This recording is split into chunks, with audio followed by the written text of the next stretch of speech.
The year is 2009. We are time-traveling movie producers headed back to 2009 to see Harry Potter and the Half-Blood Prince. We're gonna try to fix it. Cue the intro.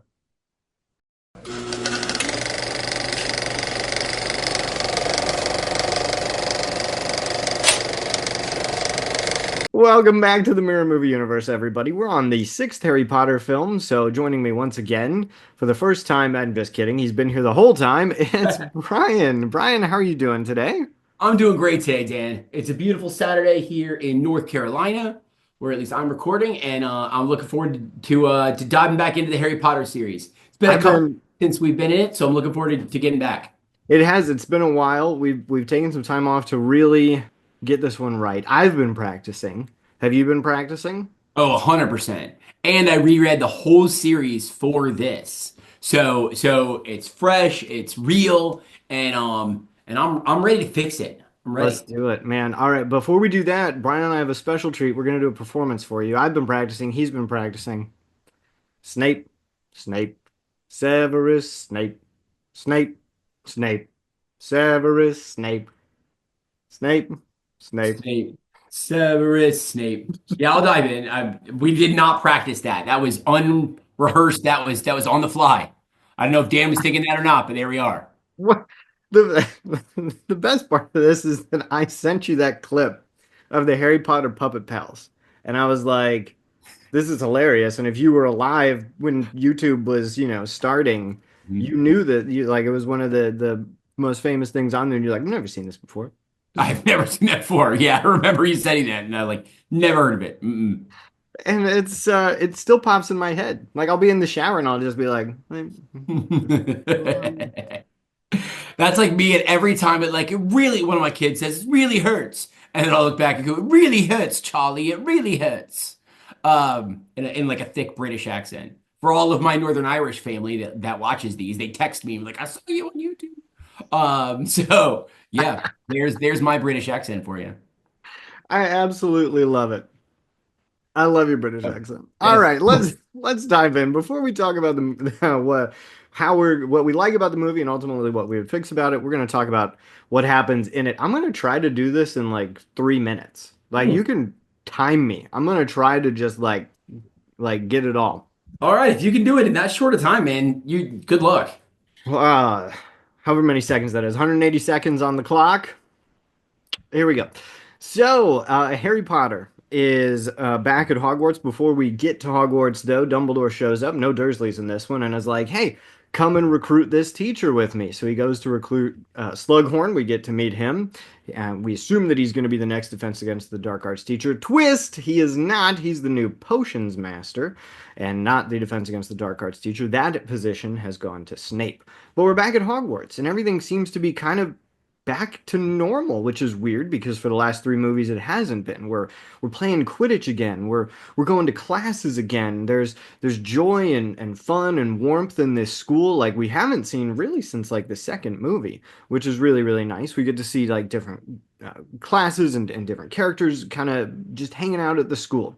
Harry's sure that something is going on with Draco. He's sure that he's gonna be this like a Death Eater or something, and everybody else is like, dude, he's a bad kid, but I don't think he's a Death Eater.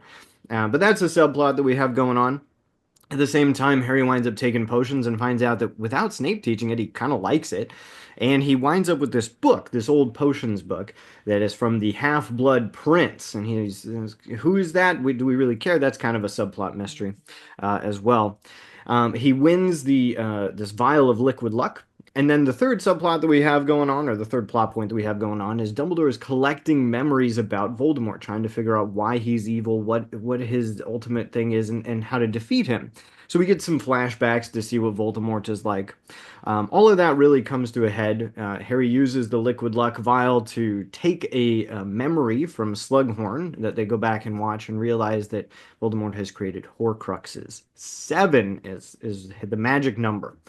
So Dumbledore has destroyed one, Harry destroyed one, which was the diary, and then they go off to find yet another one, where Dumbledore and they fight these inferior like zombie things. Dumbledore says, "Water, give me water," and then they come back to the castle where he is ambushed by Draco.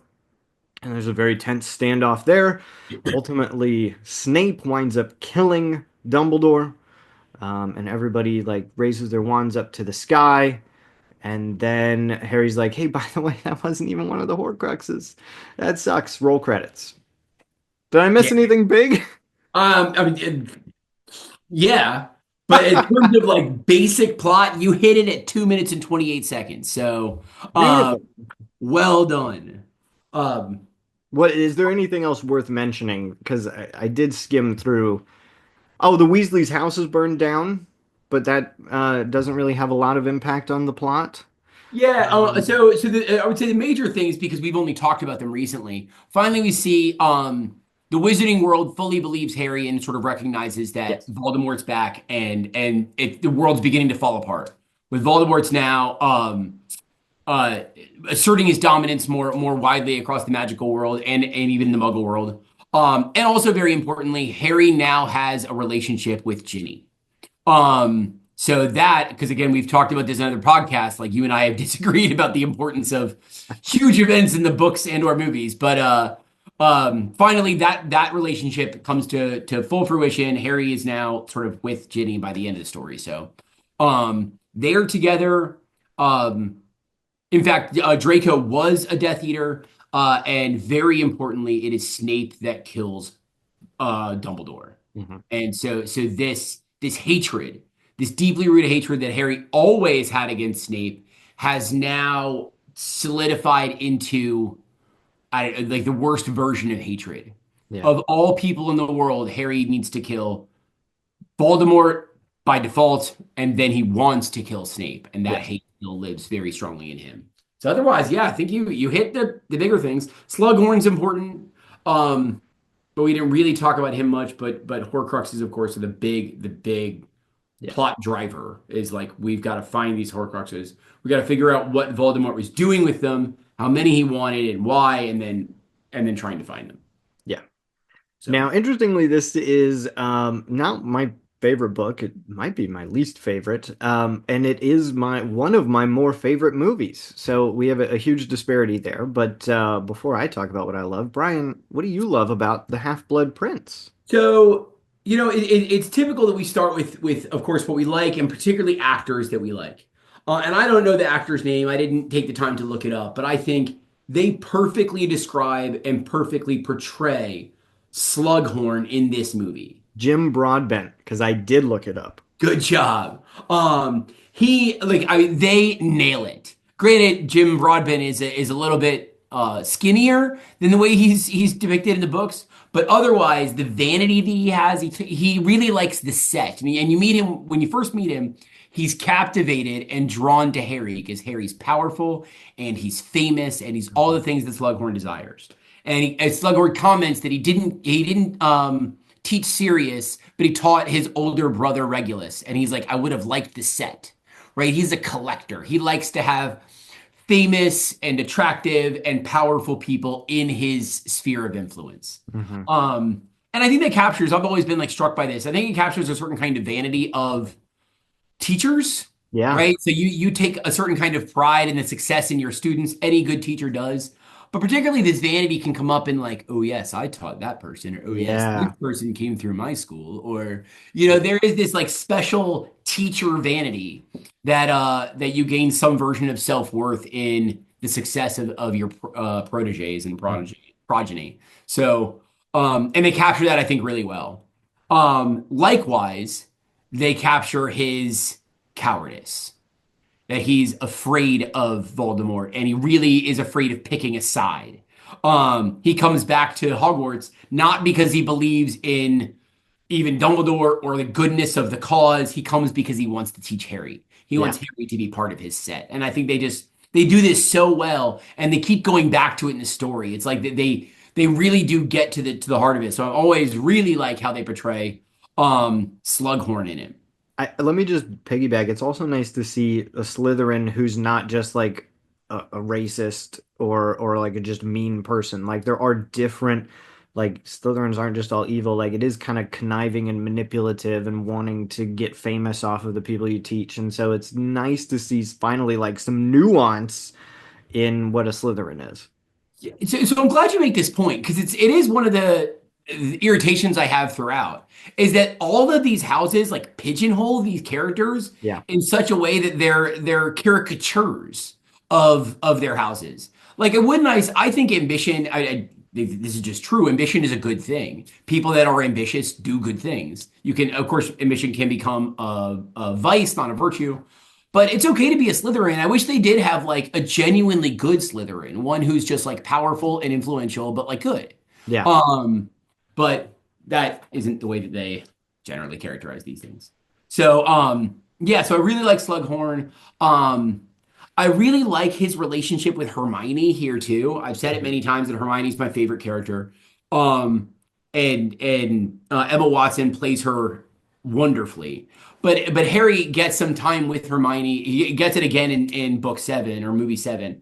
But when Ron is out like sort of having a girlfriend and sort of snogging this girl all the time, Harry just sort of hangs out with Hermione and they get some cool moments together and you just sort of see that they're just friends. They're just good friends that enjoy each other's company and that can give each other a hard time and it's really fun and playful their relationship and I always find those scenes really powerful. Even when there's one in the library where Hermione's putting away books and Harry's wondering who he's going to bring to Slughorn's ball, and and Harry's like, "Well, I figured you can't go with who you want to go with, and I can't go with who I want to go with because Harry at this time is in love with Ginny." And he's like, "I figured we'd go together." And he goes, "Ah, why didn't I think of that?" And she ends up, getting this guy who Ron hates to go with her. But it's just a fun, playful scene. Um, what else did I really like? They get Slughorn right. Um, actually, this would be maybe my last point, but I think this is cool in the world building that they do so well, particularly David Yates, right? Mhm. Get so well when they build the joke shop. Yes. So right, his brothers go. I'm sorry, Ron's brothers go. Fred and George. They open up their own joke shop, and the first time they go to Diagon Alley, it sort of again builds the world. All these stores are closing. It's very dark. It's very sad. You get the sense like this is what it looks like for tyranny to sort of set in the magical world. But the joke shop stands as this only colorful spot in all of Diagon Alley. And when they go in, it's just fun and playful and imaginative. And there's this stupid scene where like a dragon is blowing fire onto it looks like maybe some chocolates or something that kids are getting out of a vending machine. But it's just this cool world building that you just fall right back into. And it makes perfect sense in this world that it's, you may not even notice it. But as I was rewatching it, I'm like, man, this is cool. Like Hmm. this is just a really great way. And it shows that Fred and George are just in their, what's the word when you can't be ever discouraged? There's a word for this. I don't know what it is. I don't know Where either. they're like it's in something. Where it's you just can't ever get down. You're just like you're gonna be happy, you're gonna be playful, and it's this source of like happiness and joy in an otherwise very bleak magical world. So I really liked that. And that scene I think really drives the imagination and the world building really well for the movie. So Yeah, I love those at are the the end things of that I that like. when it pans out and you see the rest of Diagon Alley is just like closed and shuttered and fearful, and they're just Mhm. the bright spark that's left. Exactly. And that comes up over and over again in every like really, really tense moment. And it's happened before, even previous movies. Fred and George are there, and it's not just comic relief, Hmm. right? It's like a source of encouragement that like the world's not so dark that it's serious all the time. Like we can still have fun, we can still play, and therefore we can still smile and laugh. Hmm. And it's not, different than like in Lord of the Rings, I'm somewhat irritated by the way they portray Gimli because he is just comic relief to the story. He doesn't seem to have a lot of depth. But with Fred and George, it's not that. They're not just like funny for the sake of funny. It really is they're reminding the audience and Harry by extension that this world is not totally bleak, that there is joy here and there is things to smile and laugh about. And I just love their characters and they do a great job. Yeah, I agree with that. They are amazing. Yeah. So what All right. about you, Dan? What did you love about Half-Blood Prince? I love a lot about this movie, genuinely. It's so funny because when I read the book, I thought, oh, this is just setting up the finale.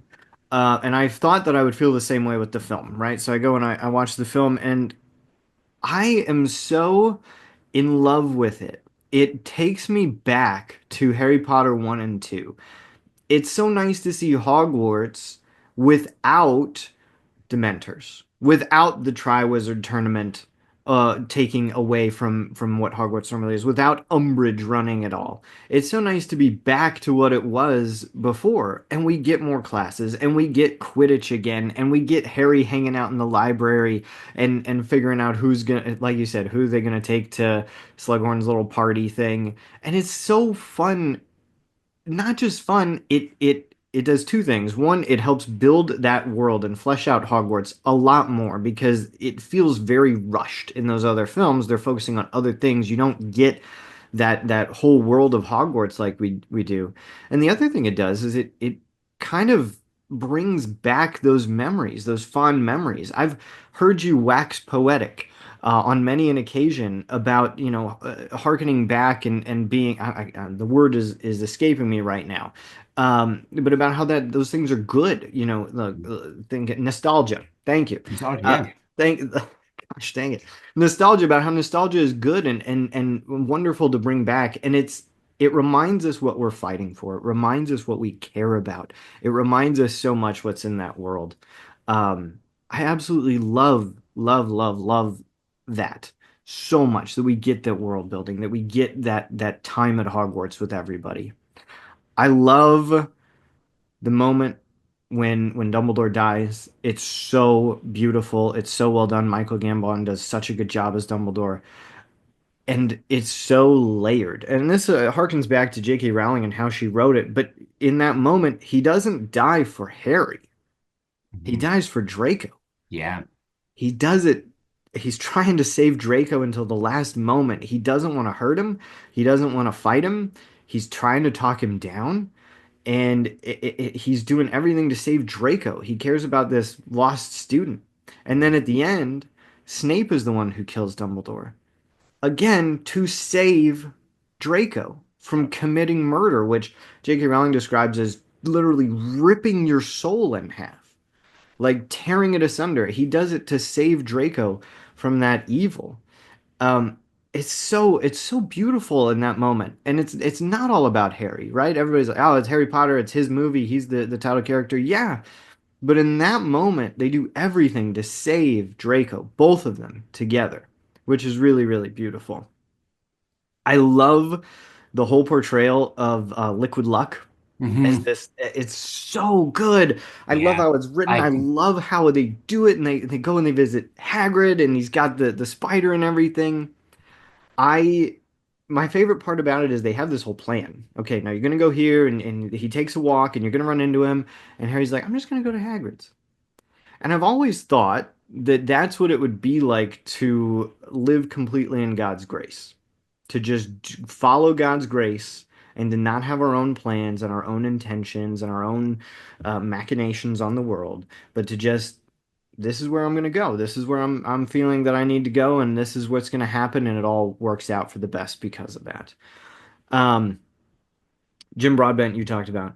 He was great. I love Bonnie Wright as Jenny. She is so good in this. I love how she stands by Harry when they're all attacked by the Death Eaters and Bellatrix. I absolutely adore that she's just there. And they're not dating. They're not, they're kind of friends, but not really at that moment, but she's there, just steadfast by his side. I mean, it's like what a wife does. She's just mhm. there. She's Yeah. with him in that moment. They don't talk about it. They don't say anything. She's just like, if you're gonna be here, I'm gonna be with you, even though it's dumb that you ran out here. I'm with you. I've got your back. I love that so very much. I genuinely love so very much about this movie. Um, but before we get into what we would fix, there is something else that I cannot make up my mind on, and I'm hoping that you can help me. Fire away. It's the scene when the Weasley's house burns down. Hmm. I love it and I hate it at the same time, just like that song. I well, the first time I saw it, absolutely shocked me because it's not in the book. It's the first time we Uh-huh. get a huge deviation from the book, and Yeah, I a was huge like, addition, right? This is like a massive point, and in one sense, like the Burrows is like a character in the story. In the Yes. same way, Hogwarts is like a character in the story. You learn about the Burrows, you learn all of its nuances, and it's got, the special little clock that says how much in danger, each family member is. All these Yes. little cool things, and then they kill it. Yeah. Like it's so odd. Yeah, It's go on. What are your no, thoughts? and so the things I love about it, I love that it shows the relationship between Harry and Ginny. I love that it shows Harry's angst over the death of Sirius, which is a nice callback to the previous movie, and we see Bellatrix taunting him. All of that's great. What I hate about it, there is no consequence to it. Because movie seven starts, where are they? The Burrows. Yeah, What the what new Burrows. Yeah. what was the point of it? You can just destroy it and then there was no consequence to it. So that's why I'm so torn about it. And I don't know. You saw the movie before you read the book. Mhm. So I mean, what's your take on that?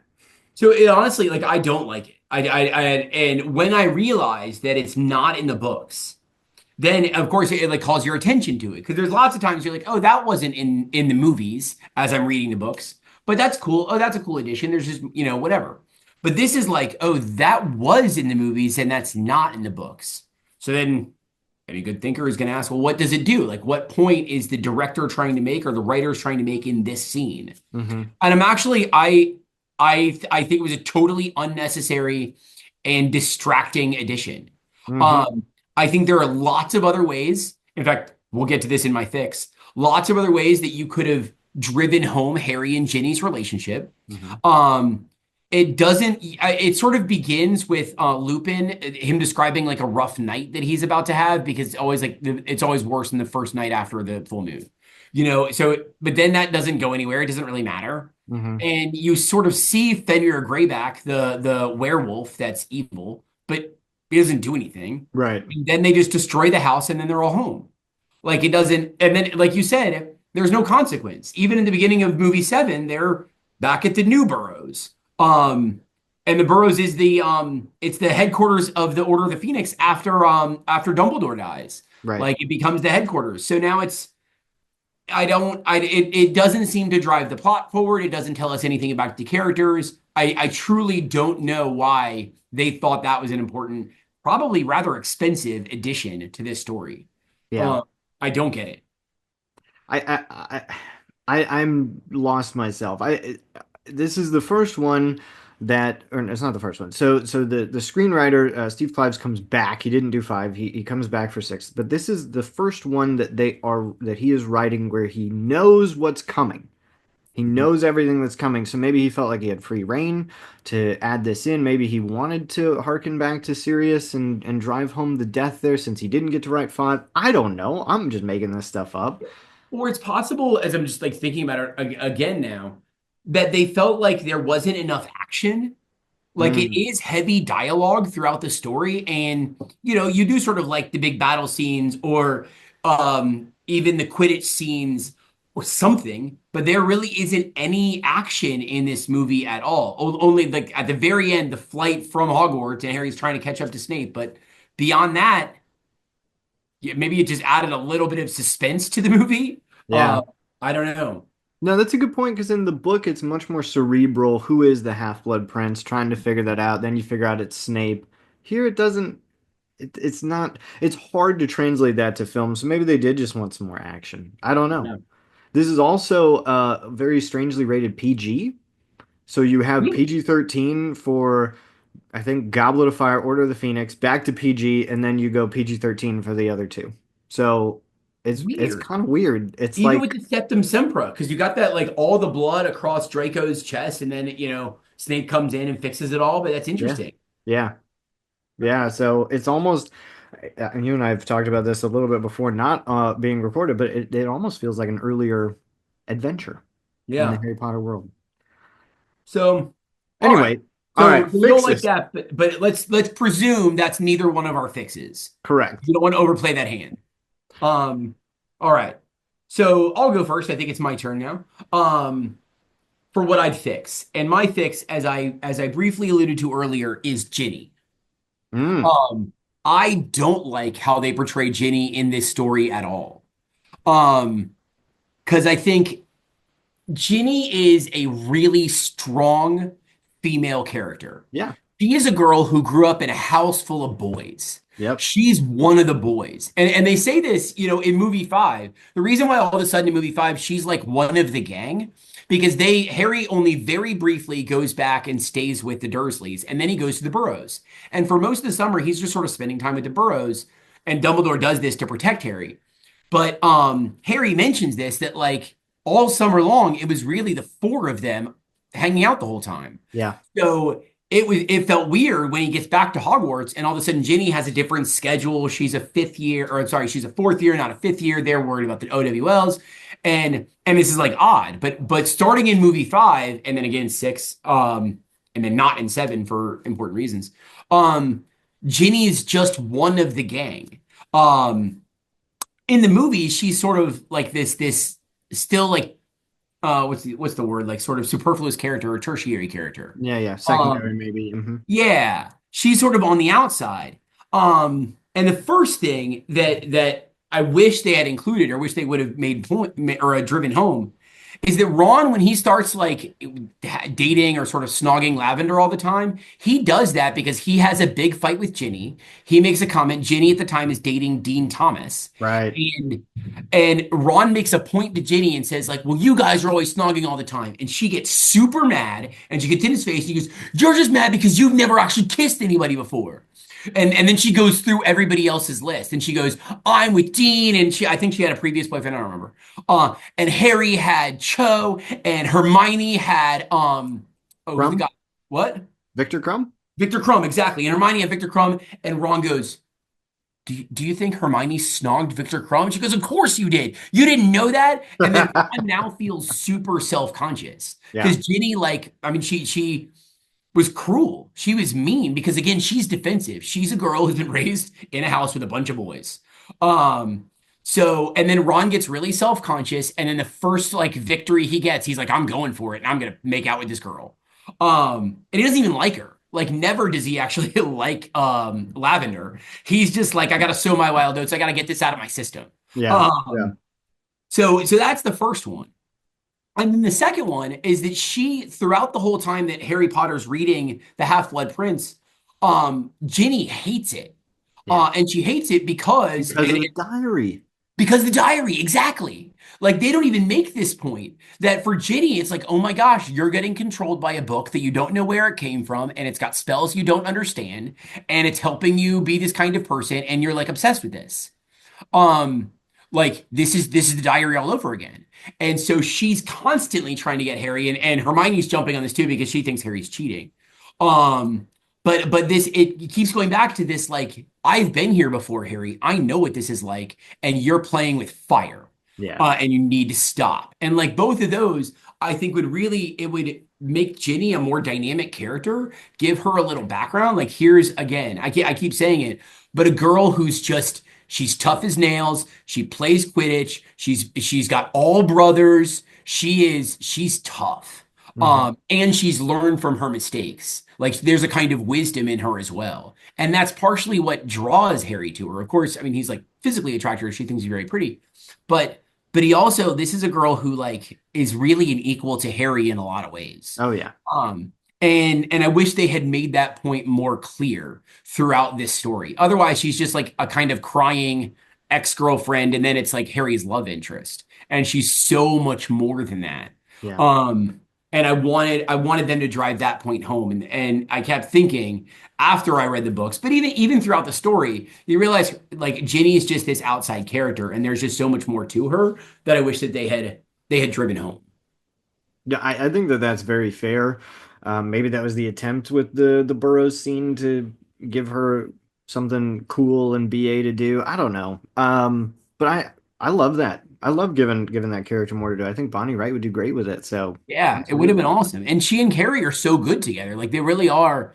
You buy it and you buy that, Ginny, it's Harry. He begins to like imagine like maybe he knows that he has to kill Voldemort, but maybe if I survive this, I could have like a normal life with Ginny. Yeah. Like it's almost like the thing that it's his hope. It's long-term hope. Like this is maybe what my life after this could look like. I Yeah. could be with Ginny and Ron would be my brother and I have a family I never have. like that could be the thing. Um, and with this just super strong. Interestingly, I read this much later. Do you know in Rawlings' like larger universe, do you know what she becomes? Oh, I think so. She plays Quidditch professionally or somewhat professionally. Yeah. Exactly. And then she becomes like a Quidditch sportscaster. Yeah. Uh, or somebody like a news reporter or something. She makes Quidditch her career. Yeah. Again, that goes back to like her character. She's an athlete. Yeah. This is a tough girl. And I never feel like that shows up in the movies. Yeah. Like, so that's my fix. I would have made Ginny just a more robust, tougher, not meaner, although she has sort of a streak in her. But just a sort of yeah, like a really badass kind of a girl. Yeah. Pardon my language. Um, No, I love it. I love it. I agree. Yeah, let's do more with Jenny. I have no notes. I love the character and yeah, give her more. yeah. Um, all right, so my fix. My All right. fix, Yeah. again, this is purely technical. I actually like this film a lot. I like the way that it's structured. I like everything that's in it. So purely technical. If you look at a clip of the Half-Blood Prince, you know immediately that it's from this movie. Mhm. Like outside of how big of a fan you are, like if you've seen some casual Harry Potter, you know immediately that it's from this movie, and it's because the color saturation is super weird. It's Uh-huh. very like chromatic. It's almost like this beigey wash over everything, and Interesting. it's really it takes you out of it takes me out of the story. And it's not the first time that David Yates does this. He does this a little bit in five. The color saturation is not as bright as it has been before. I don't mind it though, because it's supposed to make the audience feel a little discombobulated because it's Hogwarts, but it's not Hogwarts because Umbridge is in charge. So it's kind of the world we know, but it's a little bit off, and it's a really subtle trick to get the audience to go, oh yeah, it's just something isn't quite right. But here, why? First of all, he turns it way up, so it's absolutely like completely oversaturated with this kind of golden hues and these deep colors of like oranges and stuff. And then like why do it? Is it because Voldemort's back? Maybe, but Hogwarts is supposed to be a place of safety. And I think that if it looks more bright and looks more fun and it takes you back, connects like the nostalgia thing that I was talking about earlier, and Dumbledore's death comes more out of the blue. Because this is just a happy-go-lucky movie. Ah, is Draco bad? We don't know. Who's the Half-Blood Prince? Da da da da da. Dumbledore dies. Bam, and it hits you over the head a little bit more. And so if I'm looking at this as a producer, I'm gonna say, give me the colors back in this. Make it bright, make it vibrant. It's a children's fantasy. It's rated PG for goodness sake. Make it bright again. You Yeah. know, why are we doing this monochromatic saturation of color? I don't get it. I genuinely don't get it. I don't know why they did it. That's my fix. Yeah. No, I get it. I do wonder if some of the motivation was to show like the darkness of the magical world, Mm, right? So the whole magical world is now really descending into pure darkness. mhm. Um, and there's very little hope, and things are getting bleaker, and you're hearing more and more stories of people going missing and people's rights getting taken away, and the ministry being weaker and weaker and less competent to handle the increasing levels of assertiveness that the Death Eaters are taking. And more departments are going down, and you know Ron's dad's getting followed and watched, and they can't communicate anymore. And there is just kind of a darkness settled over the whole world. Um, and I wonder if this isn't just sort of letting you know as an audience member. Yes, and you can. It's interesting because it never occurred to me before that it is any shot in this movie, don't show me any characters. I'll instantly tell you it's Half-Blood Prince. It's Yeah. just got that dark, yeah, beige, yellow, like Amber hue to it. Yeah. yeah. Um, but it does again drive home that point that like the Wizarding World is not happy anymore, and it is tyranny, and there is a kind of a lack of color diversity Mhm. in the desire to have a lack of like diversity in the magical world as well. Yeah. Um, If you want to do that, I think that's great, but I would say leave Hogwarts alone. Like if you want Yeah. to do the shots outside of it and show Diagon Alley and show, when Harry's out in the real world and Dumbledore kind of recruits him to go get Slughorn and all of that, that's fine. But once you're in Hogwarts, show me the bright colors again. Show me that Hogwarts is a safe place Mhm. because it feels that way. They're not really as worried about what's happening outside of it. Yes, all that stuff is happening, but in Hogwarts, everybody feels safe and protected because they know that Dumbledore's there, and Voldemort's not going to be able to hurt Dumbledore. Um, that's my that yeah, that would be my sort of concession to you. Is like, if you want to leave it on the rest of the movie, that's fine, but give me some brightness at Hogwarts for Yeah, goodness that's a sake. great fix and a really insightful one, I think, because it never occurred to me until you said it. Yeah. Well, thank you. Audience, do you agree with me? Is that the right thing to do here? Should we make the movie a bit more colorful? Do you agree with Brian? And having Jenny, that character, have a lot more to do, giving Bonnie Wright some more scenes and really driving home that Harry shouldn't be messing with a book. Do you think that the Burrows scene is awful? Should we just cut the whole thing and not have it be burned down? What do you think needs to change from Harry Potter and the Half-Blood Prince? Please sound off in the comments. Like, comment, and subscribe. We're going to be doing Deathly Hallows Part 1 next. Hopefully it won't be as long of a wait. Let's hope not. Yeah. Thank you as always for watching. And just remember, God loves you. And we do too.